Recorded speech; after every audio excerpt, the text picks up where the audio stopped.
Assalamualaikum warahmatullahi wabarakatuh. Perkenalkan diri, nama saya Selsi Muslimah Haryono. Saya mahasiswa semester 6 program studi Gizi Fakultas Ilmu Kesehatan Universitas Muhammadiyah Profesor Dr. Hamka.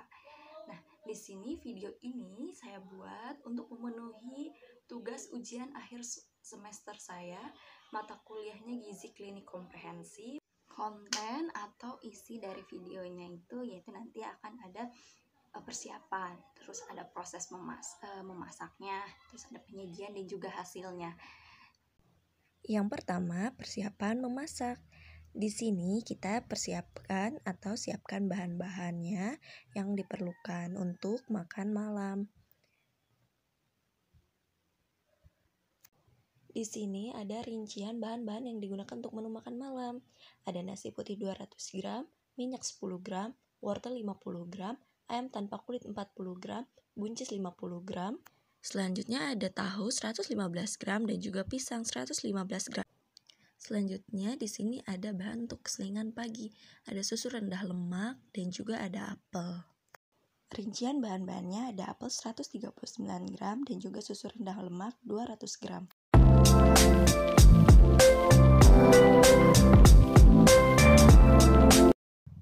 Siapkan wajan, kemudian panaskan, masukkan minyak, kemudian tumis bahan-bahannya dan masukkan daging ayamnya. Kemudian masukkan air dan juga kecap. Aduk-aduk sampai merata dan tunggu sampai masak. Untuk perkedel tahu sendiri, nah tahunya sudah ditumbuk, kemudian dibuat dua bentuk bulat seperti ini.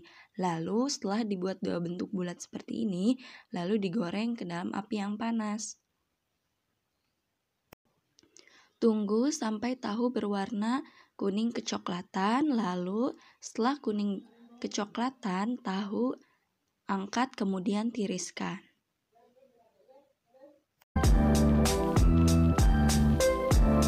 Selanjutnya untuk memasak sayuran, pertama tumiskan bumbu-bumbunya sampai wangi atau sampai wangi harum.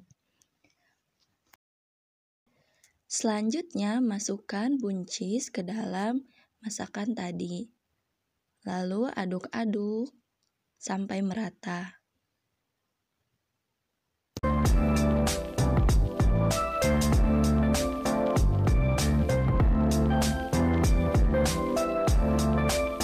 Selanjutnya tambahkan air secukupnya. Lalu aduk-aduk. Tunggu hingga matang. Setelah menunggu beberapa menit, kemudian angkat lalu tiriskan.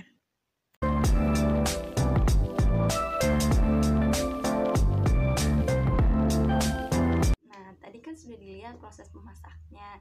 Nah, itu proses memasaknya untuk menu makan malam. Menu makan malamnya itu ada nasi putih, ada semur ayam, ada perkedel tahu, ada stuk sayuran, dan juga ada buah pisang. Dan untuk selingan paginya yaitu ada susu rendah lemak dan juga buah apel. Nah, masakan-masakan tadi itu yaitu untuk pasien obesitas. Yang dimana, pasien obesitas ini dia menggunakan prinsip dietnya yaitu diet rendah kalori atau energi rendah. Prinsip diet untuk penyakit obesitasnya yaitu diet rendah kalori atau energi rendah. Yang dimana diet rendah kalori ini yaitu diet yang jumlah energinya di bawah dengan jumlah normal, tetapi tetap banyak mengandung vitamin dan mineral serta banyak mengandung serat. Tujuan dietnya yaitu memberikan asupan makan sesuai dengan kebutuhan pasien sehari, yaitu dengan energinya 2094 kilokalori, proteinnya 78,5 gram, lemaknya 46,5 gram, dan karbohidratnya 340 gram. Selanjutnya tujuannya yaitu mencapai status gizi pasiennya itu mencapai normal, yang dimana agar kesehatan tubuhnya itu mendapatkan kesehatan tubuh yang secara menyeluruh. Tujuan diet yang ketiga yaitu mengurangi asupan energi untuk mencapai penurunan berat badan 1,5 sampai dengan 1 kg per minggu atau 10% dari berat badan aktual. Nah, menyajikan menu makan malam dan juga selingan pagi untuk pasien obesitas yang dimana dengan kebutuhan energinya diberikan sesuai dengan kebutuhan seharinya, yaitu 2094 kilokalori, yang dimana itu sudah dikurangi 500 kilokalori per hari agar dapat mencapai penurunan berat badan 0,5 sampai 1 kg per minggu. Untuk proteinnya diberikan 15% dari kebutuhan total, yaitu 78,5 gram. Selanjutnya untuk lemak diberikan 20% dari kebutuhan total, yaitu 46,5 gram. Untuk karbohidrat diberikan 65% dari kebutuhan total energi sehari, yaitu sekitar 340 gram. Dan untuk serat diberikan 35 gram per hari dengan meningkatkan asupan buah dan sayur. Selanjutnya untuk kandungan zat gizi menu makan malam. Nah, di sini saya menyajikan menu makan malam untuk pasien obesitas dengan kandungan energinya yaitu totalnya 654,82 kilokalori dengan proteinnya 28,97 gram, lemaknya 17,28 gram, dan juga karbohidrat 96,75 gram. Selanjutnya untuk kandungan zat gizi menu selingan pagi, yaitu jumlahnya 115,3 kilokalori, proteinnya 7,2 gram, untuk lemak 0,49 gram, dan untuk karbohidrat 21,34 gram. Dari menu makan malam yaitu ada nasi putih, ada semur ayam, ada perkedel tahu, ada stup sayuran, ada buah dan buah pisang, yang dimana menu makan malam tersebut memenuhi persen kebutuhan seharinya, yaitu untuk energi ada 31,27% dari total kebutuhan sehari. Selanjutnya untuk protein yaitu ada 36,90% dari total kebutuhan sehari. Selanjutnya untuk lemak itu memenuhi 37% dari total kebutuhan sehari, dan juga karbohidrat memenuhi 28% dari total kebutuhan sehari. Nah, untuk menu selingan pagi itu ada apel dan susu rendah lemak, yang dimana dari kedua menu tersebut kedua menu tersebut memenuhi berapa persen kebutuhan seharinya.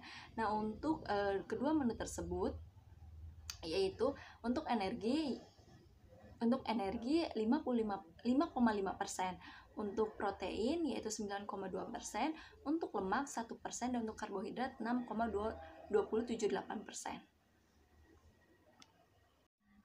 Untuk menu yang kami gunakan itu sebenarnya bersumber dari Rumah Sakit Umum Daerah Dr. Darsono Pacitan, yang dimana untuk menu makan malam itu ada yang dimodifikasi, yaitu pada nasi putih yang sebelumnya dari menu Rumah Sakit Umum Daerah Dr. Darsono Pacitan itu yaitu menu kentang panggang. Kami ubah atau modifikasi menggunakan nasi putih. Selain itu, untuk memilih menu nasi putih pada pasien obesitas itu karena menunjukkan bahwa diet menggunakan nasi putih juga dapat menunjukkan penurunan berat badan, yang dimana ada sebuah penelitian. Nah, karena dari nasi pun tidak ada kandungan yang spesifik dapat menaikkan berat badan. Hanya saja perbedaannya itu mungkin di ukuran porsi atau kualitas diet yang digunakan. Nah, untuk selanjutnya itu menu semur ayam, yang dimana ayam yang digunakan itu ayam tanpa kulit.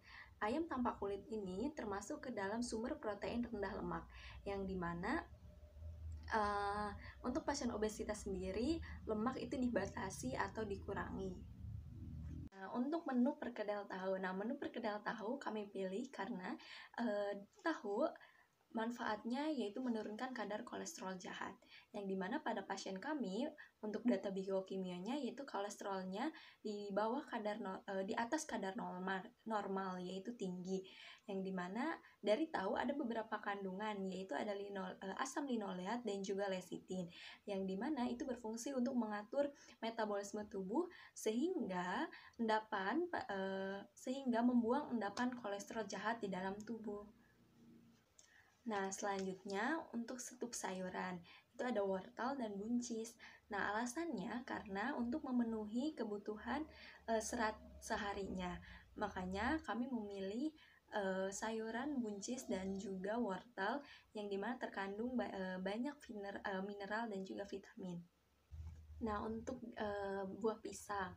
Nah, kenapa memilih buah pisang? Karena buah pisang itu sangat cocok untuk program diet. Yang dimana buah pisang itu mengandung serat, ya kan, makanan yang berserat yang bisa memperlambat proses pencernaan sehingga kita selalu merasa kenyang ketika memakan buah pisang. Ini sangat baik untuk pasien obesitas untuk mencegah atau mengurangi pasien tersebut dalam mengkonsumsi cemilan-cemilan yang tinggi lemak seperti gorengan, kue-kue yang bermanis juga. Nah, selanjutnya untuk selingan pagi. Nah, selingan pagi ini menggunakan apel dan juga susu rendah lemak. Nah, kenapa memilih apel? Karena apel ini dapat menurunkan kadar kolesterol di dalam darah. Yang dimana apel itu ada yang namanya senyawa polifenol sebagai antioksidan yang ada pada kulit apel. Nah, apel juga mengandung yang namanya pektin, yang dimana pektin ini dapat menyerap kolesterol dan juga lemak jahat di dalam usus kita sehingga tubuh dapat mengeluarkannya dalam urin maupun feses. Nah, kalau untuk susu rendah lemak, alasannya seperti yang kita tahu bahwa susu sangat penting untuk tulang dan juga dibutuhkan asupan protein dalam susu. Nah, kenapa memilih susu rendah lemak? Karena untuk pasien obesitas sendiri lemak dibatasi. Akhirnya kami memilih susu rendah lemak. Nah, dari menu makan malam dan juga selingan pagi, jika dihubungkan dengan perspektif Islam sendiri, bahwa dalam Quran surat Al-A'raf ayat 31 yang artinya makan dan minumlah dan janganlah berlebih-lebihan karena sesungguhnya Allah tidak menyukai orang yang berlebih-lebihan, yang dimana di ayat tersebut menjelaskan tentang diwajibkan untuk mengkonsumsi makanan yang halal serta jumlahnya yang seimbang, yang dimana yang jumlahnya yang seimbang berarti tidak berlebih maupun tidak berkurang. Seperti daripada pasien obesitas sendiri, pasien obesitas biasanya pasien obesitas itu untuk asupan makannya itu dalam porsi yang banyak atau jumlahnya yang banyak. Nah, seperti yang tadi dalam Al-Quran sendiri sudah dijelaskan bahwa makanlah dan jangan berlebih-lebihan atau seimbang. Nah, selanjutnya yaitu dalam Quran surat Yusuf ayat 43 yang menjelaskan bahwa tentang tanaman gandum. Selain itu ada dalam Quran surat Yasin yang artinya juga menerangkan tentang biji-bijian yang berbunyi, dan suatu tanda kekuasaan Allah yang besar bagi mereka adalah bumi yang mati. Kami hidupkan bumi itu dan kami keluarkan daripadanya biji-bijian, maka daripadanya mereka makan. Nah, tanaman gandum dan biji-bijian ini termasuk ke dalam kelompok pangan serealia yang mengandung sumber karbohidrat. Nah, untuk sumber vitamin dan mineral dalam Al-Quran juga sudah disebutkan, yaitu seperti buah-buahan pisang, anggur, zaitun, delima, kurma. Nah, pada Quran surat Al-Mu'minun ayat 19 yang artinya, lalu dari air itu kami tumbuhkan untuk kamu kebun-kebun kurma dan juga anggur. Di dalam kebun-kebun itu kamu memperoleh buah-buahan yang banyak dan sebagian dari buah-buahan itu kamu makan. Nah, kalau untuk protein hewani bersumbernya yaitu dalam Al-Quran seperti daging, seafood, dan juga susu. Nah, kalau untuk daging sendiri dalam Quran Surat Al-An'am ayat 142-144, Quran Surat Al-Maidah ayat 1, dan juga Quran Surat Yasin ayat 72. Nah, yang berbunyi yaitu kami tundukkan binatang-binatang itu untuk mereka, maka sebagiannya menjadi tunggangan mereka dan sebagiannya mereka makan. Sementara itu untuk Quran Surat Fatir ayat 12 menjabarkan tentang makanan laut, sedangkan untuk Quran Surat An-Nahl ayat 66 yaitu tentang protein susu. Nah, untuk kelompok sayur-sayuran. Nah, kalau untuk kelompok sayur-sayuran dijabarkan dalam Al-Quran, yaitu dalam Quran Surat Al-Baqarah ayat 61 yang berbunyi, Hai Musa, kami tidak sabar atau tahan dengan satu macam makanan saja. Maka sebablah itu, mohonlah kepada Tuhanmu, agar dia mengeluarkan bagi kami tumbuhan-tumbuhan di bumi ini, yaitu sayur-sayuran, ketimun, bawang putih, kacang adas, dan bawang merah. Nah, dari ayat tersebut bahwa Al-Quran telah menyebutkan manusia itu diperintahkan untuk mengkonsumsi makanan yang halal, lagi baik yang terdapat di bumi, seperti biji-bijian, kacang-kacangan, sayur-sayuran, daging, makanan laut, susu, hingga rempah-rempahan. Nah, tadi yaitu ada proses-proses pembuatan menunya yang dimulai dari persiapan, proses memasak, dan juga penyajian, yang dimana tadi pun sudah dijelaskan alasan-alasan kenapa memilih menu tersebut untuk pasien obesitas, dan juga kebutuhan-kebutuhan kebutuhan seharinya untuk pasien tersebut. Nah, sekian dari saya, kurang dan lebihnya mohon maaf. Wassalamualaikum warahmatullahi wabarakatuh.